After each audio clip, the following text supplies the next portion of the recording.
We've talked in earlier lessons about special effects, and you've seen a few of the filters, but there is in fact an entire filter gallery in Photoshop that you can use to modify the look and feel of your photographic images, or really any object that you have on any layer in your document. Now, typically you would want to apply this filter to the entire image, so what I would normally do is recommend flattening a copy of whatever it is that you're working on, or at least making a duplicate layer before you begin. To get to the filter gallery, you'll click on Filter, Filter Gallery, and it brings up its very own dialog box inside which you can modify the look of your image by opening and selecting different options in each of these different folders. So the first folder we'll look at is Artistic, and to apply it all you have to do is click once.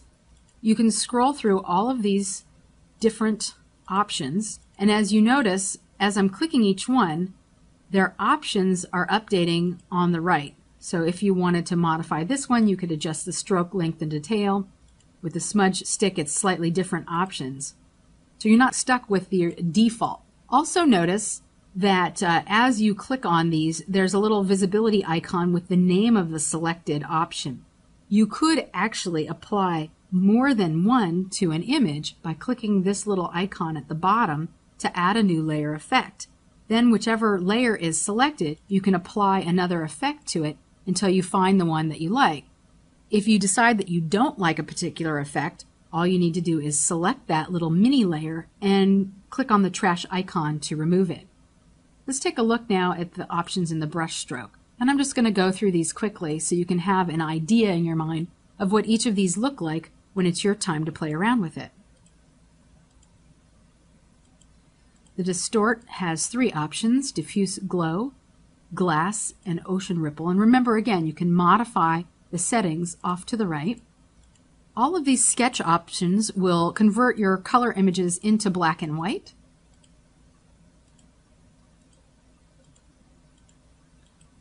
With the exception of the water paper. Stylize has one option for glowing edges.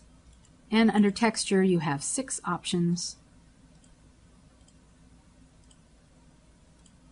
And when you have everything the way you like it, just click OK.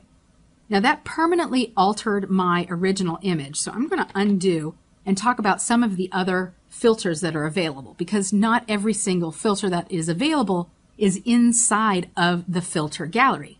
To see all of the filters, you would go further down the filter menu and choose something from here. So there's a bunch of blur options, there's several distort options. So for instance, if we wanted to do something like twirl, we could increase or decrease the angle, and it gives you a little preview window so you can see what would happen before you click OK or cancel. There is noise, and we dealt with a little bit of noise. So if you wanted to add some grain, you can add some noise. You can despeckle, remove dust and scratches, reduce the noise if you're working with a particularly grainy image. You can pixelate, so you could do color halftone, crystallize, mosaic. Some of those are in the filter gallery. Rendering, you can make the whole thing look like there's clouds in the sky. There's also special lighting effects and even lens flare, where you can choose a different lens type and then modify its brightness, and then even reposition where the flare occurs on your image. Just going to undo that one. Below the render are some sharpening options. There's some stylizing options. Most of these are in the gallery.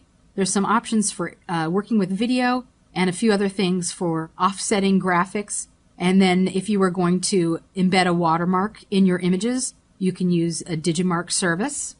You could even go browsing for other filters online.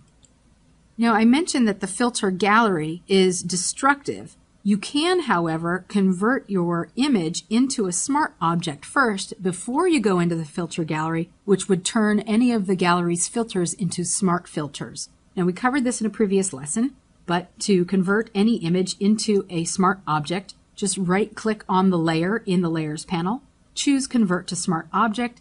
Then you could go into the filter gallery, apply any of the options as you see fit, click OK, and you'll notice that you have a mask, a smart filter mask, and then your gallery option is applied here. You could then go back in at any time to modify the blending options, or even add more filters and modify the mask to suit your particular needs.